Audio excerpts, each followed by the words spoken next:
All right, so the next quick set of slides here is about migraine and other headaches, focusing mostly on migraine since headache technically isn't, well, it is a neurologic issue, but migraines may be more the complex one here. So a couple different types of headaches. These are outside of migraine. The next slide is all about migraines. Headaches, there can be a variety of ones. Tension ones are probably the most common and prevalent in just general population. They can be triggered from stress or a variety of sources can trigger a tension headache. Usually they're easily treatable. They're mild in intensity. They aren't really throbbing. They can build up and get bad if they aren't treated potentially. Some patients may end up having kind of a chronic tension headache syndrome, but for most people, they just get them. Maybe you take some ibuprofen or Tylenol and it usually goes away on its own, or maybe it goes away with some rest or being in a quiet, dark room for a little bit. That might take care of it as well.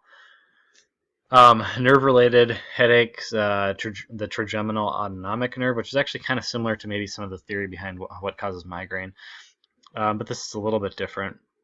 And there's some cluster paroxysmal headache type things there. We're going to talk about some of these in a second.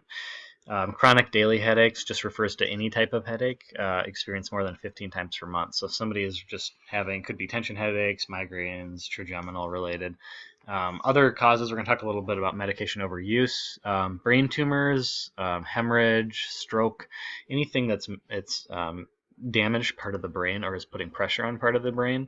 Trauma, of course, sinus pressure, that can all cause headaches. And those are good to know depending, people will have different presentations because of those. So if somebody has sinus pressure, they probably also feel very congested, right? Whereas like a brain tumor, that might be a little bit different. Maybe they are getting really bad headaches and there's no explanation. They never got headaches before. And so they might end up getting diagnosed with cancer, unfortunately, because of that. So migraine is an episodic disorder. It's a severe headache associated with nausea and light or sound sensitivity. And pretty much the most common neurologic patient complaint. So if you work in neurology, you'll probably see plenty of migraine patients. Up to 12% of the population are affected, much more common in women, with 17% of women being affected and 6% of men. The traditional theory behind what causes a migraine is all about cerebral vasodilation and vasoconstriction, and it's a pretty simple way to look at it. I think based on evidence and research and what drugs work for migraine, it's much more complicated than that. So usually with the current theory, you're thinking much more about serotonin receptors and the way neurons become sensitive to nociceptive stimulation can have a big effect on it too, specifically the trigeminal nervous system and how it works with the cerebral vascular system. So it gets much more complicated, I think, when you actually look at it. And I'm not going to pretend to be an expert on this because I'm definitely not a neurologist. But the point is that I think it's a little bit more it's important to think of migraines as more than just it's vasodilation and we need to vasoconstrict to prevent the pain. I think it's much more complicated than that, although that is probably a component of it. Migraines have some different phases. It's important here. So anyone who has a migraine is, of course, going to have a headache. I think people associate auras and prodromes with everyone, but a lot of people actually don't get those types of symptoms. They might just get a headache, so they might not be able to feel one coming on. People who do get an aura are probably at an advantage because if they're feeling an aura that's coming on before their headache's going to come on, they can pop a medication, and that usually can work very well prophylactically. Oftentimes with migraines, by the time they're really going, it can be difficult to actually treat them. So if people can recognize prodromes and auras to know like how their body responds. But again, there's a lot of people that aren't going to get those features. So our basic treatment for pain applies to migraines. I think sometimes people overlook this, but it's worth a shot, right? Acetaminophen and NSAIDs, I put aspirin on there too because technically it would work. There's some evidence actually that aspirin as an analgesic may work better in headaches than something like maybe our traditional NSAIDs or acetaminophen, but it's a bit loose as far as the evidence goes. I wouldn't be giving everyone large doses of aspirin. So the nice thing about these three classes, Tylenol, aspirin, and the various NSAIDs, is they should work very quickly. Ibuprofen, acetaminophen, aspirin, within 30 minutes of taking these medications, you should know whether it works or not. And if it doesn't, at that point you can move on to something else. But it is definitely worth a try, especially if you have a new migraine patient who's never had experience with migraines. You don't want to ignore the smaller gun therapies and go straight to the bigger guns. So the other thing you can consider too is synergy. So patient might get a little bit of relief from ibuprofen, but it's a totally different mechanism than some of the other migraine-specific medications. And so it's something, again, we definitely should consider these basic over-the-counter therapies. So the dosing, I would say, is on the higher end. So if you're going to give somebody Tylenol, make sure give them a full gram. Don't give them like 325 of Tylenol. Make sure you're dosing things appropriately. Ibuprofen has actually been studied for up to 1,200 milligrams in one dose. We generally don't do that. The highest we give with one dose is usually 800 milligrams. But the point is, again, give a higher dose than just your standard over-the-counter 200 milligram dose. Naproxen, again, higher, and aspirin you'd give 650 to 1,000 milligrams. Mechanisms, we talked about these medications at the beginning of the semester, but you have centrally peripherally acting analgesics with a variety of anti-inflammatory properties. There's some combination therapies on the market, and I pointed out a couple here. The most common one is Excedrin. Excedrin is acetaminophen aspirin with caffeine added to it. Caffeine works fairly well as a centrally active vasoconstrictor, so the nice thing about it is that it's adding a different medication or a different mechanism of action into the mix for how we're treating headaches by giving Excedrin. And I think some people do find it quite effective. One thing I will say is that caffeine is probably one of the biggest contributors to withdrawal headaches or medication overuse headaches. So if you are listening to this and you drink a lot of coffee, you probably know that if you withhold coffee from your daily routine, you probably might get a headache from that. And that's pretty common because you get some rebound vasodilation. Is it going to lead you to a massive migraine? Probably not. And are these medications going to be effective for patients with migraines? Potentially. It's worth a shot. But I would caution regular caffeine use in patients with this. So once in a while, I think Excedrin is a great medication. If you're taking it every day because you're getting migraines every day, then probably not going to be, it's actually probably going to be making things worse by getting that caffeine constricting and then withdrawing fairly quickly from it since it doesn't have a very long half-life. Another product which is prescription only is called Fioricet, and which is acetaminophen, caffeine, and then instead of aspirin, it's got butalbital, which is a barbiturate, a fairly weak barbiturate, which we haven't talked about barbiturates very frequently. I think I've got some one of the more common ones on our next week when we're going to talk about epilepsy. But barbiturate is kind of like a sedative of sorts, and this medication has a bit of a sedation component to it. So whether it's really effectively treating the headache, probably not. It's probably just making people sleepy. You might see this product too with the addition of codeine as well, so Fioricet plus codeine. So they're adding a mildly acting narcotic on board too. So you end up with like four drugs, so with acetaminophen, caffeine, butalbital, and a narcotic. Again, I kind of put this in the category of Excedrin, where you have an effective medication if used very seldomly, and probably a dangerous medication to take regularly, just because I don't think it's really going to help all that much. And so I think people need to be careful with these products generally. There's another product which has acetaminophen and these two weird medications called dichloralphenazone and isomaheptine. It's branded as Midrin, and Midrin was off the market for a while, and I'm not sure if you can still get it or not, but I think it's still technically approved, so there might be a company that makes it.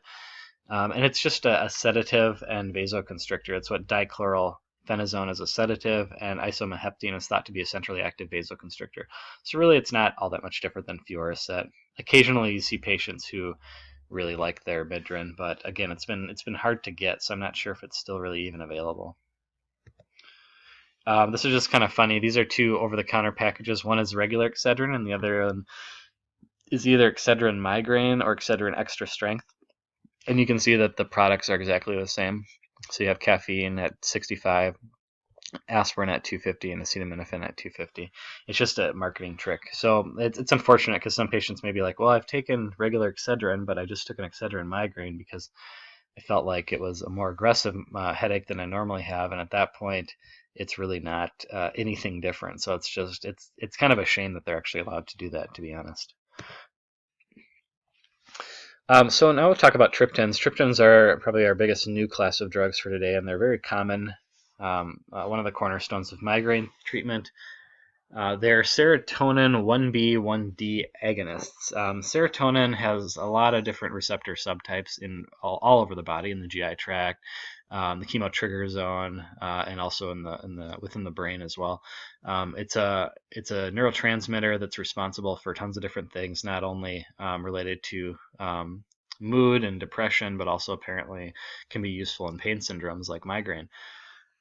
So by agonizing these, by agonizing these receptors, the thought is that you're getting the inhibition of release of various vasoactive peptides. This is going to ultimately, hopefully, promote vasoconstriction at the same time, help block some of these pain pathways. So by reducing the release of vasoactive peptides, the idea is that you end up with less signaling mediators within the central nervous system causing pain. They are pretty unique to migraine type headaches, meaning that people who take triptans don't take them for tension headaches or anything like that. They're really reserved for migraine specific headaches. There's a bunch of them on the market. They're all pretty effective and they have varying formulations. So we'll talk a little bit about the differences. Here's a list of them, and I don't have the brand names on this slide. If you're interested, just Google them and you can figure them out. I'll talk about a couple ones that I'll highlight here on the next page. So sumatriptan or Imitrex is probably the oldest triptan. It's definitely the most common. It was the first one to go generic, so it's probably a little bit less expensive than the other products on the market. It comes in a bunch of different forms. So it comes sub-Q, nasally, and PO. The sub-Q form is the fastest onset of action of any triptan we have. There aren't any triptans that can be given IV, and the triptan sub-Q is the fastest absorption. However, with fast absorption comes some side effects. So people tend to get flushing, weakness, dizziness, drowsiness, but usually that resolves fairly quickly within 30 minutes. But the question is, if you have somebody who's got a pretty nasty headache, do they want to experience these symptoms for 30 minutes? So it's good to maybe trial it. But I think more patients might get some relief from like the nasal spray. If we go back to this other slide here, you can see sub-Q injection. Where do we have our Tmax? So 0.2 hours, oral tablet 2.5, nasal spray is an hour. And if we're comparing our other medications, you see mostly you're looking at 1 to up to 4 hours for onset. The other one, it's fairly good. This one's kind of interesting. The Zolmig or Zolmitriptan. You see the oral tablet here at 1.5 hours and the ODT at 3.5. I'm not exactly sure if that's correct or if that's a typo. I think we generally think of Zolmig as being a little bit more of a fast onset PO than some of the other ones, but anyway, sumatriptan's generic. There is a brand name product that's combined with naproxen, so it's got the NSAID component. You don't need to prescribe that ever. You can just have someone take naproxen on their own since it's cheap. So one thing to think about with triptans is if a patient doesn't respond well to one, so maybe prescribed sumatriptan doesn't work, they may very well respond pretty well to another. There aren't really head-to-head trials or data between them. For what we've seen, it seems like all of these ones tend to have the best efficacy. Oh, I was getting so Maxalt or rizatriptan seems to be the fastest PO. Let's look at our chart here. Yeah, so our oral tablet, 1.2 hours. Interesting that these ODT tablets have a slower onset of action. That you would think it would be the opposite. I think the one advantage of the ODTs potentially is that if you're having quite a bit of nausea, you might be able to swallow it easier since it's dissolving in your mouth. But it's tough to say, especially if it has a bad taste to it. Also point out naratriptan and frovatriptan. They have a slower onset, resulting maybe in lower efficacy clinically. However, they have a really long half-life compared to the other ones. So there's some argument that patients who aren't getting relief or getting recurrent headaches on some of the shorter acting medications might respond well to those because they are better at preventing migraine recurrence over time. So pretty well tolerated, dizziness, flushing. Rarely, maybe people feel drowsy or having some pressure in their head or chest. The important thing about triptans is not exceeding the recommended amount per day. And it's really important if you are combining different delivery mechanisms. So let's say with sumatriptan, oral tablet 50 and 100. It also comes as a 25 milligram tablet too. But let's say somebody came in and they said, I just took 100 of oral sumatriptan and I don't know what else I can take. I don't want to take another one because it wasn't effective. The question you have is, can you give a nasal spray or a sub-Q injection? Well, the max daily dose, and this is stuff you'll learn with practice and can look up, of sumatriptan is 200 milligrams PO. And the sub-Q injection of 6 milligrams is generally thought to be equivalent to about 100 of PO, and the 20 milligram nasal spray is also equivalent to about 100 PO. So when you have a 200 milligram max PO, you could do a 200 or you could do 100 milligrams oral, follow it up with a sub-Q or a nasal spray, as long as you aren't exceeding that total max. You just got to know your conversions. That's where things get a little tricky. But for the most part, there's most of these are just oral tablets, so it's pretty easy. Sumatriptan and Zolmag are kind of the two exceptions to the rule there. We're going to talk about dihydroergotamine in a second here, but it's really important not to use triptans or DHE within 24 hours of each other. The reason is there's thought to be this risk of cerebral or coronary vasospasm occurring because you end up with too much vasoconstriction potentially if you combine the two. Patients who have a history of stroke or ischemic heart disease, that may be another cause for concern. However, the evidence doesn't show any association, but it's also not very solid evidence. So if you had somebody with pretty severe stroke or acute coronary syndrome history, you might want to consider avoiding the triptans.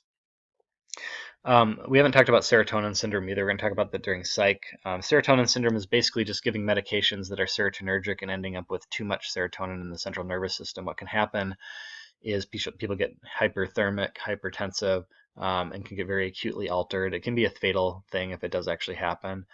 So the question is, if you're giving a serotonin agonist like a triptan, are you at risk for increase in serotonin syndrome? And the studies have shown that it's very, very low risk, if at all. So probably not another thing, generally not something we're super worried about.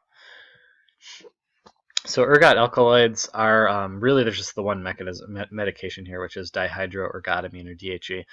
Mechanism of action is very similar to triptans, maybe some alpha blocking both centrally, so it might have some hemodynamic effects as well. Derived from ergot fungi. It's an old drug. People knew that it grew on rye and other grains and figured it out that way. It's kind of an interesting product.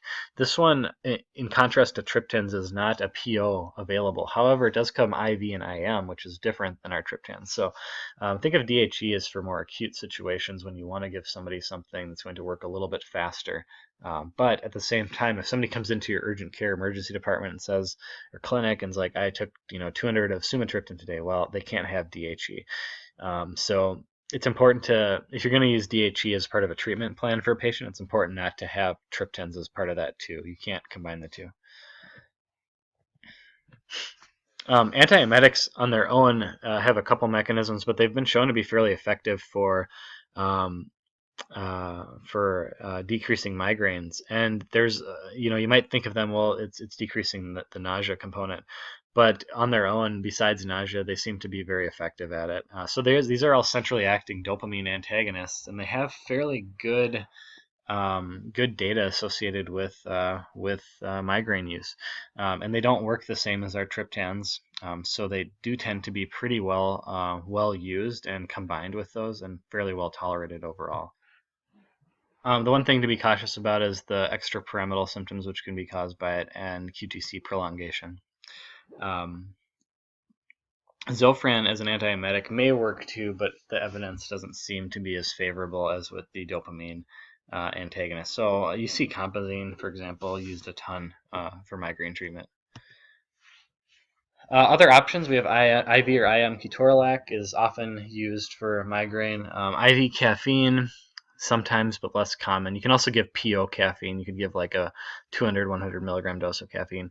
Valproic acid IV is a brand name Depicon. We're going to talk about valproic acid next week. It's an anti-seizure medication, but if you give infusions of it, it can work fairly well to stop headaches at high doses. Steroids also, high-dose dexamethasone, methylprednisolone, again, relatively fast infusions work pretty well for headaches as well.